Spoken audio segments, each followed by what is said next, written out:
Hi అండి, నమస్తే. Welcome to Andhra రుచులు. ఈరోజు ఈ వీడియోలో హోటల్ స్టైల్ బొంబాయి చట్నీ తయారీ తెలుసుకుందాం. ఎంతో ఈజీ అండి. ముందుగా స్టవ్ పై మూకుడు పెట్టుకొని అందులో కొద్దిగా ఆయిల్ వేసుకొని, ఆయిల్ హీట్ అయ్యాక ఒక స్పూన్ ఆవాలు వేసుకొని వేయించుకోవాలి. ఆవాలు చిటపటలాడిన తర్వాత ఒక స్పూన్ జీలకర్ర వేసి వేయించుకోవాలి. అర స్పూన్ సాయి మినపప్పు వేసి వేగించుకోవాలి. ఒక స్పూను వెల్లుల్లి తరుగు, ఒక స్పూన్ అల్లం తరుగు వేసి వేగిన తర్వాత ఉల్లిపాయ, పచ్చిమిర్చి, కరివేపాకు చక్కగా కట్ చేసుకొని వేసుకొని వేయించుకోవాలి. ఇవన్నీ వేగిన తర్వాత ఒక పావు స్పూను పసుపు వేసి వేగించుకోవాలి. బాగా వేగిన తర్వాత ఒక చిన్న నిమ్మకాయ సైజ్ అంత చింతపండు గుజ్జు వేసుకొని ఒక కప్పు మళ్ళీ వాటర్ వేసుకోవాలి.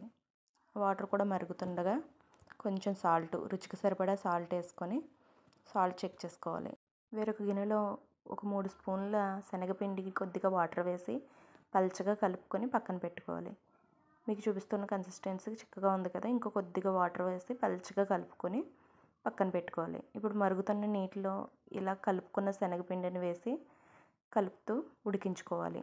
ఇది ఎంతోసేపు పట్టదండి, 2-3 మినిట్స్లోనే అయిపోతుంది. కొంచెం చిక్కగా అనిపిస్తుంది, కొద్దిగా వాటర్ కలిపి వేస్తున్నాను.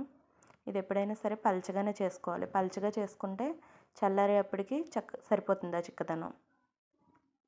అంతే అండి, బొంబాయి చట్నీ రెడీ. ఎంతో టైం పట్టదు, చేసుకోవడం కూడా ఈజీయే. ఈ చట్నీలు ఇడ్లీలోకి, దోశల్లోకి, బజ్జీల్లోకి, ఊతప్పం ఎందులోకైనా కాంబినేషన్ బాగుంటుందండి. ఈ వీడియో కనుక మీకు నచ్చినట్టయితే like, share, comment and subscribe. Thank you for watching.